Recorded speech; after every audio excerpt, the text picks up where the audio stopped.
কেমন হয় যদি একদিনের ব্যস্ততম শহর থেকে কিছুটা স্বস্তির নিঃশ্বাস ফেলতে এমন একটি জায়গায় যাওয়া যায় যেটা ঢাকার খুব কাছে আর কম টাকায় মনোমুগ্ধকর এক পরিবেশে কাটানো যেত, যেখানে গেলে মনে হবে সবুজে ঘেরা এক অন্যরকম পৃথিবী, পাখির কিচিরমিচির, কাঠবিড়ালির এ গাছ থেকে ও গাছে ছোটাছুটি। তাই তো আজকের এই আয়োজন নিয়ে চলে এলাম আপনাদের সামনে। পরিবার পরিজন কিংবা প্রিয় মানুষটির সঙ্গে ঘুরে আসতে পারেন এই সবুজের ছায়া ঘেরা অপরূপ সৌন্দর্যের অধিকারী এই পার্কে। এখানে আরো রয়েছে ভাসমান ব্রিজ, যেখানে আপনার প্রিয় মানুষটিকে নিয়ে বসে উপভোগ করতে পারবেন চারিপাশের পরিবেশ। আরো আছে বৃক্ষঘর, বেশ কয়েকটি হ্রদ, মন কেড়ে নেওয়া এক পাঠাগার, আরো অনেক কিছু। নমস্কার, সবাইকে স্বাগতম জানাই আমার আরো একটি নতুন ভিডিওতে। তোমরা দেখছো ডায়নামিক প্রান্ত ব্লগ। আর আজকে আমি তোমাদেরকে নিয়ে যাব এবং দেখাবো এমন একটি জায়গা যেটা ঢাকার খুব কাছে, মনোমুগ্ধকর এক পরিবেশে ঘেরা একটি পার্ক। আর এখানে তোমরা কিভাবে আসবে এবং কি কি দেখবে সবকিছু নিয়ে একটি সম্পূর্ণ ভ্রমণ গাইডলাইন। সো চলো ভিডিওটি শুরু করা যাক।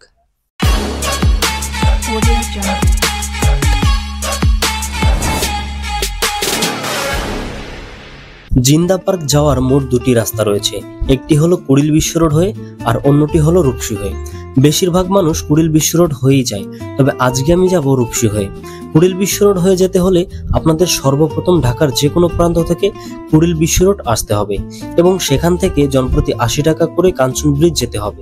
তারপর কাঞ্চন ব্রিজ হতে জনপ্রতি লোকাল ইজি বাইক বা অটোরিকশায় করে 50 থেকে 60 টাকা অথবা রিজার্ভ করে গেলে 100 থেকে 150 টাকা ভাড়া পড়বে। আমি যেহেতু যাত্রাবাড়ি থাকি সেহেতু আমার জন্য রূপসী হয়ে যাওয়াটা সবচেয়ে ভালো সিদ্ধান্ত। যাত্রাবাড়ি থেকে রূপসী লেগুনাতে জনপ্রতি 30 টাকা করে এবং রূপসী থেকে কাঞ্চন ব্রিজ অটোরিকশা বা ইজি বাইকে জনপ্রতি 60 টাকা করে পড়বে। এরপর কাঞ্চন ব্রিজ হতে পার্কের সামনে যেতে 100 টাকা খরচা হবে, তবে ভাড়া কষাকষি করে নেবেন। কাঞ্চন ব্রিজের ওই দিকটাতে যেহেতু রাস্তার কাজ চলছে সেহেতু অনেক অটো চালক এটা বলবে যে রাস্তা ভালো না বা রাস্তা বন্ধ আছে, তাই ওরা ঘুরিয়ে নিয়ে যাবে বলে বেশি টাকা হাতিয়ে নেওয়ার পরিকল্পনা করে। আমরা ইতিমধ্যে চলে এসেছি পার্কের সামনে। গাড়ি থেকে নামার পরেই চোখে পড়বে পার্কের সামনে ছোট ছোট কিছু দোকান। অনেক রকমের আচার কিংবা আসবাবপত্র নিয়ে বসে আছে দোকানদাররা। রয়েছে শাপলা, পদ্ম, আরো অনেক ফুলে সজ্জিত ঝুড়ি। এটি হলো পার্কের মধ্যে ঢোকার মূল প্রবেশদ্বার। তবে মজার বিষয় হলো এটি জনসাধারণের জন্য নয়, এটি হলো পার্কের ভেতরে থাকা স্কুলের ছাত্রছাত্রীদের জন্য প্রবেশদ্বার, আর জনসাধারণের জন্য পার্কের ভেতরে ঢোকার প্রবেশদ্বার অন্য পাশে। টিকিট কাউন্টারের সামনে ছোট দুটো কৃত্রিম পুকুর তৈরি করা রয়েছে, যার মধ্যে রয়েছে বিভিন্ন ধরনের রঙিন মাছ, যারা নিজের মনে খেলা করে যায় সব সময়। এবং টিকিট কাউন্টারের সামনের জায়গাটা এতটা সুন্দর লেগেছে আমার কাছে যেন ওখানে 1.5-2 ঘন্টা এমনি কাটিয়ে দেওয়া যায়। পার্কের প্রবেশ মূল্য ছুটির দিনগুলো ব্যতীত জনপ্রতি 100 টাকা করে এবং ছুটির দিনগুলোতে জনপ্রতি 150 টাকা করে, আর 5 বছরের কম বাচ্চাদের জন্য 50 টাকা করে। টিকিট কাউন্টারের পাশেই রয়েছে কনফেকশনের স্টল, চাইলে ওখান থেকে খাবার কিনেও প্রবেশ করতে পারবেন পার্কের মধ্যে। তবে বাইরে থেকে ভারী কোনো খাবার নিয়ে প্রবেশ করা যাবে না এই পার্কের মধ্যে। জিন্দা পার্ক বাংলাদেশের নারায়ণগঞ্জ জেলার রূপগঞ্জ উপজেলার দাউদপুর ইউনিয়নে অবস্থিত। রাজধানী ঢাকা থেকে 37 কিলোমিটার দূরে নতুন স্যাটেলাইট শহর পূর্বাচলের উত্তর পূর্ব কোণে ঢাকা ইস্টার্ন বাইপাস সড়ক ঘেঁষে এই পার্কটি অবস্থিত। অগ্রপথিক পল্লী সমিতি 1980 সালে যাত্রা শুরু করে। এই সংগঠনের উদ্যোগে 1981 সালে পার্কটি প্রতিষ্ঠিত হয়। পার্কটির আয়তন 100 বিঘা, যার মধ্যে 60 বিঘা জায়গা প্রদান করেন তবরক হোসেন কুসুম। শুরুতে এর নাম শান্তিকানন দেয়া হয়, পরে নাম পরিবর্তন করে জিন্দা পার্ক নামকরণ করা হয়। শুরুতে একটি বিদ্যালয় এবং অফিস স্থাপনের মাধ্যমে কাজ শুরু হয়। পর্যায়ক্রমে পাঠাগার, স্বাস্থ্যকেন্দ্র, মসজিদ ইত্যাদি গড়ে ওঠে।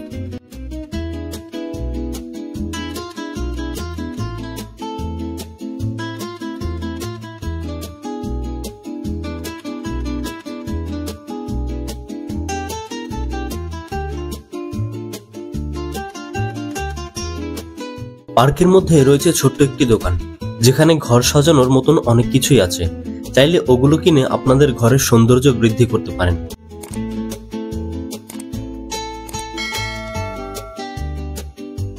1995 সালে রাজউক তার পূর্বাচল প্রকল্পের জন্য জিন্দা পার্ক এলাকাটি অধিগ্রহণ করে। তারপর বেশ কয়েকবার রাজউক ও গ্রামবাসীর মধ্যে দখল চেষ্টা ও প্রতিরোধের ঘটনা ঘটে। বিষয়টি আদালতেও নেওয়া হয়। শেষ পর্যন্ত রাজউক অধিগ্রহণ বলে জমির মালিক রাজউক প্রতিষ্ঠাতা, পরিচালনা ও উন্নয়নের অগ্রপথিক কল্যাণ সমিতি লিখে একটি সাইনবোর্ড লাগায়। 2014 সালের 27শে ফেব্রুয়ারি পুলিশ জিন্দা পার্ক থেকে লোকজনকে সরানোর চেষ্টা করলে বিক্ষোভের সৃষ্টি হয়। জিন্দা পার্কের নাম তখন রাজক জিন্দা পার্ক রাখা হয়। একই বছর অগ্রপথিক পল্লী সমিতি আবার পার্কটি অধিগ্রহণ করে ও নাম পরিবর্তন করে জিন্দা পার্ক রাখে। জিন্দা পার্ক প্রায় 33 একর জায়গা জুড়ে বিস্তৃত। এখানে প্রায় 250 প্রজাতির প্রায় 25,000 গাছ রয়েছে। 5টি জলধার রয়েছে যা মোট জায়গার 25%। আছে বৃক্ষ ঘর, টিলা, ফুলের বাগান এবং বিদ্যালয়, মসজিদ, কটেজ, অফিস সহ বেশ কয়েকটি স্থাপনা রয়েছে। এখানে আরো রয়েছে ভাসমান ব্রিজ, যেখানে আপনার প্রিয় মানুষটিকে নিয়ে বসে উপভোগ করতে পারবেন মনোমুগ্ধকর এই পরিবেশ। আরো আছে বেশ কয়েকটি হ্রদ, মন কেড়ে নেওয়া এক পাঠাগার, আরো অনেক কিছু। জিন্দা পার্কে বাইরে থেকে খাবার নিয়ে প্রবেশের সুযোগ নেই, তবে জিন্দা পার্কের ভিতরেই রেস্টুরেন্ট আছে। চাইলে আপনি প্যাকেজ আকারে খেতে পারবেন দেশি খাবারের বিভিন্ন আইটেম, যেমন মুরগি, খাসি, সবজি, ডাল ও ভাত। খেতে খরচ পড়বে 300 থেকে 980 টাকার মধ্যে। রেস্টুরেন্টের সামনে রয়েছে বড় একটি হ্রদ। খাবার খেতে খেতে হ্রদের অপরূপ সৌন্দর্য উপভোগ করতে পারবেন। এবং এই রেস্টুরেন্টে রয়েছে কটেজ, চাইলে পরিবার পরিজনদেরকে নিয়েও এখানে সময় কাটাতে পারবেন। আমি যেহেতু দুপুরের সময় গিয়েছিলাম, তাই দুপুরের খাবারটা এখান থেকে সেরে নেওয়ার সিদ্ধান্ত নিলাম। যেহেতু আমি শুক্রবার গিয়েছিলাম, সেহেতু অনেক ভিড় ছিল। ফাঁকা টেবিল পেতে কিছুটা সময় অপেক্ষা করতে হয়েছিল আমাকে। আর এখানকার খাবারের মান মোটামুটি বলা যায়। আপনারা যদি আহামরি কিছু ভেবে থাকেন, তাহলে হতাশ ছাড়া কিছুই হবেন না। ভাবুন তো, কোনো এক কুয়াশামাখা শীতের দিনে আপনি এবং আপনার প্রিয় মানুষটি এই হ্রদের ওপর ভাসমান বৃষ্টিতে বসে সেই শীতের মনোমুগ্ধকর পরিবেশটি উপভোগ করছেন। কেমন হতো ভেবেই কতটা রোমাঞ্চকর মনে হচ্ছে, তাই না? আরেকটি গুরুত্বপূর্ণ কথা, এই পার্কটিতে অনেক কপোতে ঘুরতে আসেন। তাদের জন্য একটি সাবধানতা অবলম্বন করতে হবে, কারণ অনেকেই অনেক অপকর্ম করে থাকেন। সেই দিক থেকে এই পার্কটি এখানকার কর্মকর্তা দ্বারা সব সময় পর্যবেক্ষিত থাকে, যাতে করে কোনো অসাধু ব্যক্তি কোনো অপকর্মের দ্বারা জায়গাটিকে নোংরা না করতে পারে। আপনি বুঝতেও পারবেন না আপনার পাশে ঘুরে বেড়ানো ব্যক্তিটি আসলে এখানকার কর্মকর্তা। ভাসমান ব্রিজের পাশে রয়েছে আরেকটি সুন্দর জায়গা, একটি রাস্তা। আর সেই রাস্তার দুপাশে দাঁড়িয়ে আছে উঁচু গাছের সারি। দুপাশে উঁচু গাছের সারির মাঝখানে হাঁটতে খুব ভালোই লাগছিল। আশা করি আপনাদেরও খুব ভালোই লাগবে।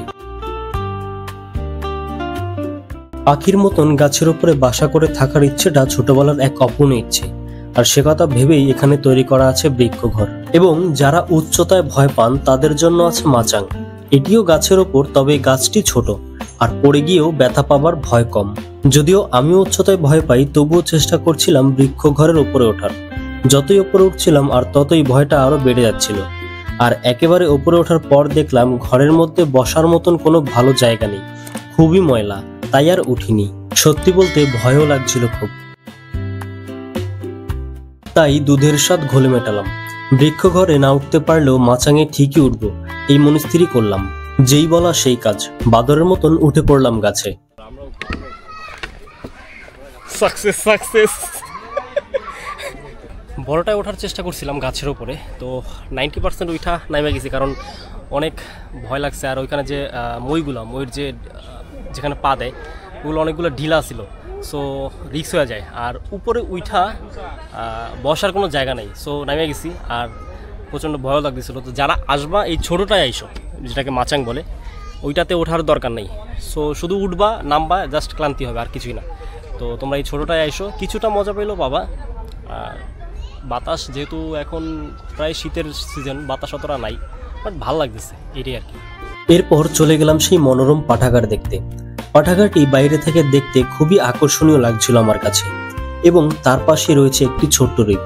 এই হ্রদের পাশে বসেই বই পড়তে পড়তে এক অন্য জগতে হারিয়ে যাবেন বই প্রেমীরা।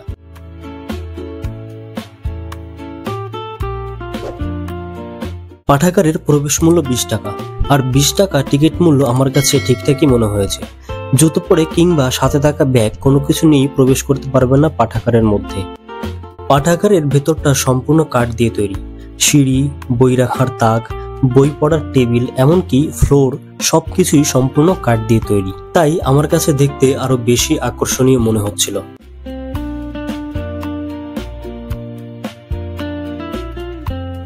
এই পাঠাগারে ঠিক কতগুলো বই রয়েছে সেটা আমার জানা নেই, তবে 3 তলা বিশিষ্ট এই পাঠাগারে কয়েক হাজার বই রয়েছে।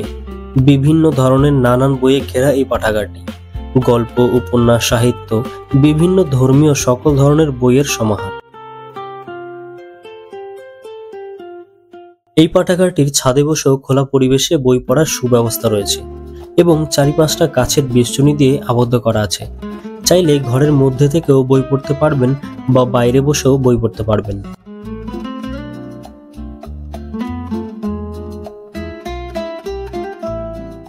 যখন এই জায়গাটাতে আপনারা আসবেন, কখন যে 1.5-2 ঘন্টা সময় পার হয়ে যাবে আপনারা টেরই পাবেন না। উপর থেকে চারিপাশটা এতটা সুন্দর লাগছিল যেটা সামনে থেকে না দেখলে বুঝতেই পারবেন না আপনারা।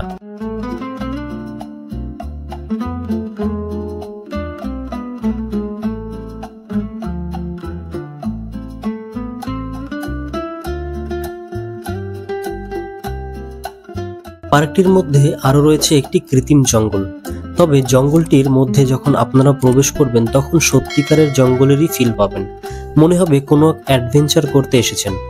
চারিপাশটা গাছপালা দিয়ে একদম ঢাকা, আর যদি সেটা সন্ধেবেলা হয় তাহলে গায়ের মধ্যে এক অন্যরকম শিহরণ খেলে যাবে।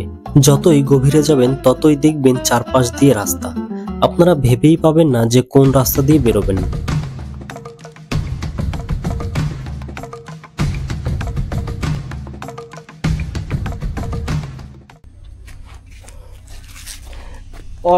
ওর কালার আমার জুতার কালার এক হয়ে গেছে।